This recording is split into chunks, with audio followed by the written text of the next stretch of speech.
د شال ټلویزیون قدرمندو لیدونکو سلامونه. پام وکړئ د دې مهال لنډو خبرونو ته. ذبیح الله مجاهد ویلي تر دې مهاله د قانون له خلا سره نه دي مخ شوي.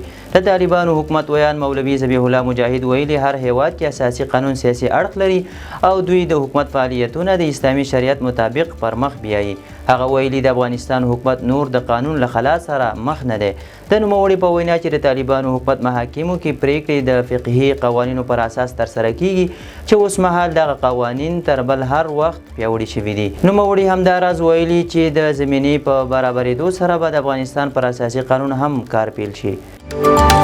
هیواد کې د ترانسپورت د حق الخدمت پروسه برېښنایي سیستم ته اړول شوې ده. د ترانسپورت او هوایي چلن وزارت خبر ورکړی چې پر لویو لارو د ترانسپورتي حق الخدمت سیستم یې له فزیکي څخه الکترونیکي ته اړولی دی. یاد وزارت ویلي د الکترونیکي تادیاتو د سیستم موخه د بهیر شفافیت، د اداري فساد کمول او د ترانسپورتي شرکتونو لپاره اسانتیاوې رامنځته کول دي.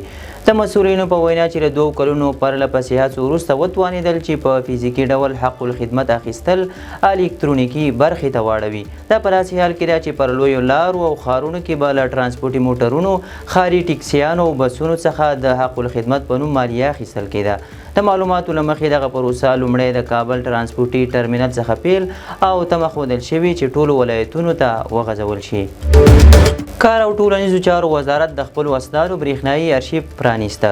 کار او ټولنیزو چارو وزارت په یوه اعلامیه کې ویلي چې د بشري ځواک په لوی ریاست کې هیوادوالو ته د اسانتیاو د رامنځته کولو په موخه پخوانی ارشیف په برېښنایي او ډیجیټل بڼه تنظیم او پرانیسته. د بشري ځواک لوی رئیس مولوي عزت الله عریف وویل د هیواد په کچه تحصیلي اسناد، اساسي معلومات، دوسیې او دولتي کارکوونکو سوانح او اسناد به په اساسي او معیاري ډول وساتل شي او په دې سره به د روڼتیا د اسنادو خوندي کېدلو، څېړونکو ته په چټکه توګه د لاسرسي او د مراجعینو او کارکوونکو د وخت ضایع کېدو څخه د مخنیوي په برخو کې لازم سهولتونه برابر شي.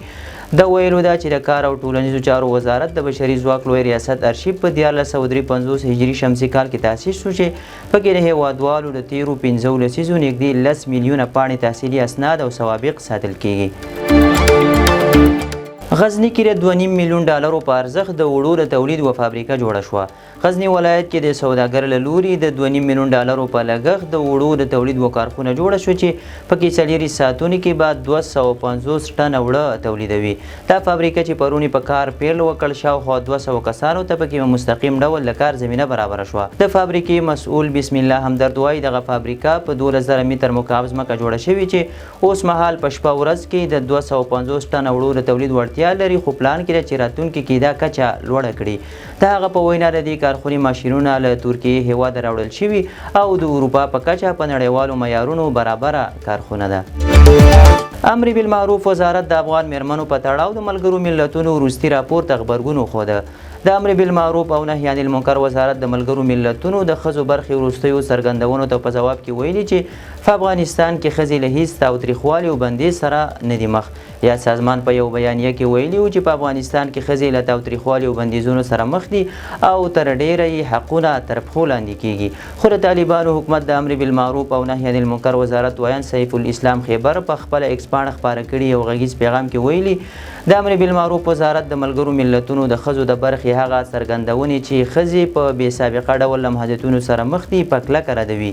هغه ویلي چې په افغانستان کې ټولې ښځې د اسلامي ټولنې په چوکاټ کې خوندي دي، د شرعي او قانوني حقونو څخه برخمنې دي او د بشپړ عزت کورني امنیت تضمین لري. د سیم کارتونو د ثبت لړۍ بشپړېدو ته نږدې شوې.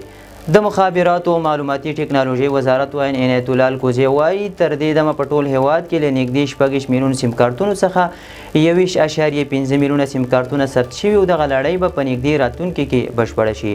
الکوزي همداراز ویلي چې مخابراتي شرکتونو ته لارښوونه شوې چې خپلو پیرودونکو ته لازمي اسانتیاوې برابرې کړي او ستونزې په قانوني ډول په وخت سره حل کړي. یاد اقدام له سیم کارتونو څخه د ناوړه ګټې اخیستنې د مخنیوي په موخه اخیستل شوی دی. سپینه ماړۍ الاسکا ته د زیلینسکي پر احتمالي بلنې غور کوي. سپینه ماړۍ د امریکا الاسکا ایالت ته د اوکراین د ولسمشر ولادیمیر زیلینسکي پر احتمالي بلنې غور کوي چې ټاکل شوي پکې د امریکا ولسمشر ډونالډ ټرمپ د روسیې له ولسمشر ولادیمیر پوتین سره وګوري. د امریکا یو لوړپوړی چارواکي او 3 هغه کسان چې له کورنیو خبرو اترو خبر دي دا خبره تایید کړې ده. NBC نیوز راپور ورکړی چې د زیلینسکي احتمالي سفر تر دې دمه وروستی شوی نه دی او دا هم روښانه نه ده چې د اوکراین ولسمشر به بالاخره د الاسکا ناستو ته سفر وکړي که نه، خو سره له دې دا شونتیا اوس هم شته.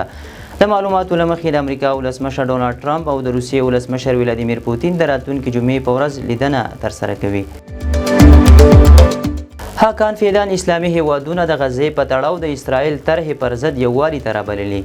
د ترکیې د بهرنیو چارو وزیر حاکان فیدان ټینګار کړی چې مسلمان هیوادونه باید یو موټی شي او د غزې د بشپړ اشغال د طرحې پر ضد نړیوال مخالفتونه همغږي کړي. نوموړي تېره ورځ د مصر د بهرنیو چارو له وزیر سره په یو ګډ خبري کنفرانس کې ویلي چې د هیوادونو له لوري د اسرائیلو ملاتړ د توجیه وړ نه دي. ترکیه او مصر د جمعې په ورځ د اسرائیلو له لوري د غزې د بشپړ اشغال طرحه وغندله. د غزې د نیولو طرحه خپله هم د اسرائیلیانو لخوا له پراخو نیوکو سره مخ شوي او پر ضد یې لاریونونه پیل شوي دي. د اسرائیل د صدر اعظم بنیامین نتنیاهو کابینې د تېرې جمعې په ورځ د عملیاتو له پراخولو او د غزې تړانګې د بشپړې نیولو له طرحې سره موافقه ښودلې وه. زرګونه اسرائیلیانو په تل ابیب کې د غزې د جګړې د پراخوالي پر ضد مظاهره وکړه. د جرمني خبري اجانس لیکلي دغه کسان پرون شنبه وروسته له هغې سړکونو ته راووتل چې د اسرائیل دولت په غزه کې د جګړې د پراخولو طرحه وړاندې کړه. مظاهره د هغې ټولنې لخوا جوړه شوې وه چې غړي یې غزه کې د برمته شویو اسرائیلیانو خپلوان دي. دوی وایي چې د غزې د جګړې پراخول به هلته پاتې برمته شوي اسرائیلیان هم له خطر سره مخامخ کړي.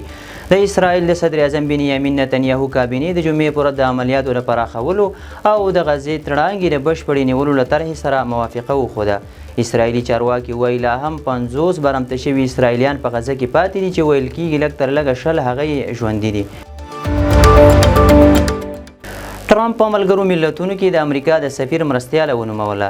د امریکا ولسمشر ډونالډ ټرمپ ویلي چې د بهرنیو چارو وزارت ویاند ټامي بروسي په ملګرو ملتونو کې د امریکا د استازي د راتلونکي مرستیالې په توګه نومولې ده. نوموړي د روان کال په جنوري کې د ټرمپ له واک ته رسېدو وروسته د بهرنیو چارو وزارت د ویاندې په توګه دنده ترسره کړې وه. ټرمپ په خپلو خواله رسنیو لیکلي چې بروس په عالي توګه خپله دنده ترسره کړې او د نوې دندې لپاره یې وړ بللې ده. نوموړي به د نوې دندې تر پیل وړاندې د امریکا د سنا مجلس له تاییدی رایې تیریږي. د شال ټلویزیون قدرمندو لیدونکو دا د دې مهال لړ او مهم خبرونه تر بیا ښه وخت.